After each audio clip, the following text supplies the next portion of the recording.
One of the hottest teams this summer break is McLaren, with them negotiating a buyout contract to get rid of one of the most charismatic and lovable characters in the sport, Daniel Ricciardo, and them trying to sign Oscar Piastri as his replacement. One man that's been in the spotlight during all of these situations unwinding down as they did is Zak Brown, McLaren's executive director. Zak Brown has been infamous after publicly bashing down Ricciardo, saying that he hasn't exceeded either his or the team's expectations earlier in the season. But now in this video, we're going to discuss whether Zak Brown is actually good or bad for McLaren, and how his decisions have affected the team. Stick around with us until the end of this video. Apart from him being the executive director, Zak Brown is the chief of marketing and business development for McLaren. Therefore, his role with the team is much more involved and complicated than one would think. But with how things have gone down with Ricciardo and Piastri, it seems like Zak hasn't been doing his job properly and for the good of the team. McLaren's boss is under criticism for giving opportunities to other drivers, by McLaren's reserve drivers. It's widely known that McLaren does have a huge range of reserve drivers, most of them racing in different categories such as IndyCar 500 and Formula E. And keep in mind that this is all happening in a very anticipated and highly intense silly season. After Vettel announced his retirement, Alonso saw the opportunity to grab himself a guaranteed seat for 3 years, unlike Alpine offering him a 1+1 deal and using Piastri as a bargaining chip in the contracts with Alonso. When Alonso left, Alpine was quick to announce Piastri as his replacement, but it seems like the Aussie has already been promised a spot in another team since Alpine missed the deadline to sign him as their driver for the 2023 season, which was until the 31st of August this season. Although the initial numbers indicated that Ricciardo has looked for $21 million in buyout terms from McLaren, it seems like both sides agreed to $15 million, just as much as Ricciardo is making this season. To pay this amount of money to get rid of a driver that has failed to live up to the expectations, just to bring another youngster that hasn't been groomed or raised by your program, is surely something that raises some eyebrows. At the end of the day, McLaren's technical director James Key and Lando Norris spoke about the car being overperforming as of now, and not being versatile as it was in 2021. So it's not purely Ricciardo's fault that he's earned just 19 points in McLaren in the first half of the season, although that feature itself shows that his future with the team is pretty much gone. Why is this situation so complex for McLaren? It seems like they found a replacement in Piastri, so what's the big fuss? Remember the part when we spoke about McLaren's reserve drivers? They're the ones that actually drive machinery powered by McLaren, and they're the ones that practically deserve a seat in F1.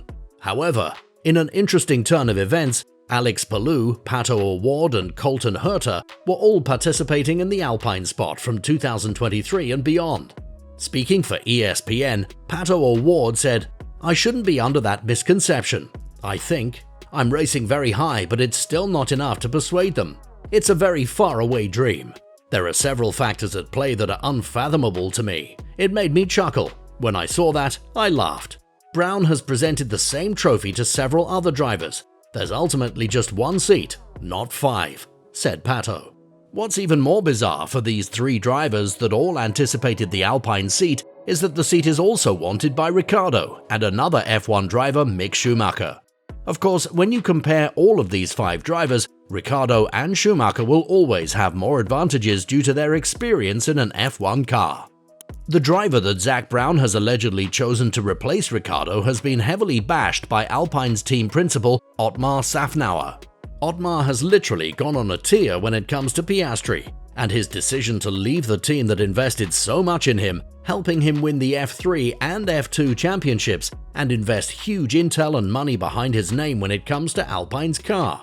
He should drive with the team that's taken care of him, that has brought him to the World Championship, and most of all that has placed him in a Formula 1 car over the last year, so that he would be ready and so he would know the circuits, said Otmar.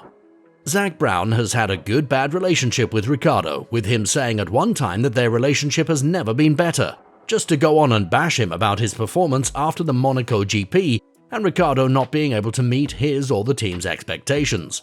Along with this, Brown has said that by Ricciardo's performance, you can see how good actually Norris is, something that is truly beating the motivation of a driver. We've had both fantastic weekends like the one at Monza, and depressing weeks. And going back to our automobile, I believe we haven't yet provided our drivers with a vehicle that can consistently be in the lead, so we need to accomplish that. We have a fantastic connection, and I just provided an honest answer about how things are going. And things could be going better, but we're going to work hard to make sure they go better in the future. I believe we saw what Daniel and Lando might achieve with a solid racing car last year at Monza. Let's concentrate on providing our drivers with better race vehicles. And I believe Daniel is a tremendous driver. He has our full backing, and we're having a good time. I get along really well with him," finished Zach.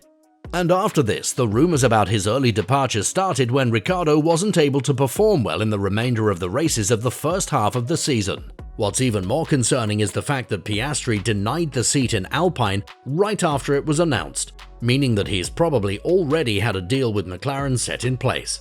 To go behind Ricciardo's back and make a deal with a driver that, although highly potential and has won the F3 and F2 championships, is a very disheartening move and something that probably needs to be rethought before it's done.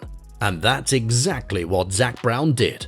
And although we do believe that he meant only good for the team, to sack a driver in a season that your car is performing utterly bad and not being able to work it out with your driver is something that you just don't do. Yet we do have to speak about McLaren prior to Zak Brown coming and saying that although he did this move, he made some good moves for the team.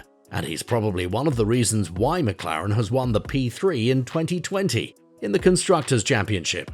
He joined the team in 2016 when McLaren was at their lowest with the Honda engines. McLaren finished 6th in the Constructors' Championship in 2016 with Fernando Alonso and Jenson Button, and from there onwards, we've seen continuous improvement in their pace. Not just that, McLaren signed Lando Norris in 2019, and although he did have the status of pay driver, he was one of the few that actually knows how to drive an F1 car, which comes with his natural talent in this sport. When Brown joined McLaren in 2016, he said, "It was worse than I anticipated it would be. I joined at the worst year in McLaren's history. The second year of our partnership with Honda was difficult for us, but logically the third year should be better than the first."